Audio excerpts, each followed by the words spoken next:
At ayan mga ka-325, it's me again, 35 years Vlog Lord Official. Nakapag-edit din tayo mga ka-325. June 18 pa yan, 2024 mga ka-325. Papasok tayo ng trabaho. Ganun pa rin mga ka-325, walang pagbabago.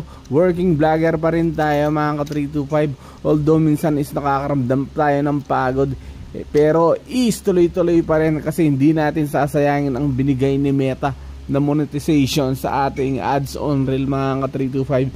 Kahit pakaunti-konti lang, sabi nga dahan-dahan lang tayo. Pag napagod tayo is magpahinga lang tayo mga ka-325. Ganun lang naman ang buhay. Yeah. At ayun, papasok na ako dyan mga ka-325. So sabi nga sa inyo is makukuha din natin to, basta dahan-dahan lang. Then abangan nyo sa June 22 mga ka-325 isa magpapa-Gcash tayo, at saka yung napili natin top 3 na mabibigyan ng t-shirt mga ka-325. Alam nyo kung sino kayo mga ka-325. Numbers don't lie, sabi nga mga ka-325. Makita nyo yan sa mga points na pinopost ko sa ating pages at sinishare ko sa aking Facebook mga ka-325. So ano pang ginagawa nyo mga ka-325? Share nyo na ang mga video natin para magkaroon din kayo ng t-shirt at sticker mga ka-325. Yeah.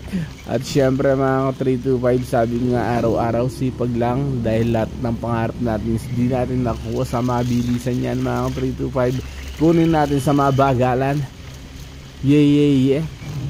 Dahil pag may pangarap ka, sipagan mo lang lagi mga ka-325, kasi walang gagawa nun kundi ikaw lamang, hindi yung kapitbahay mo. At ayun, tuloy-tuloy pa rin tayo dyan. Papasok na tayo ng trabaho mga ka-325. Dahil lang basta sabi nga, pag may pangarap ka, sipagan mo.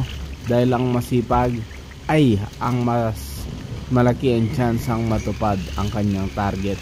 Dahil ang pangarap natin ay hindi natin makuha sa mabilisan, dahil di mo yan makukuha sa isang minuto, sa isang oras, sa isang araw, sa isang buwan, sa isang taon.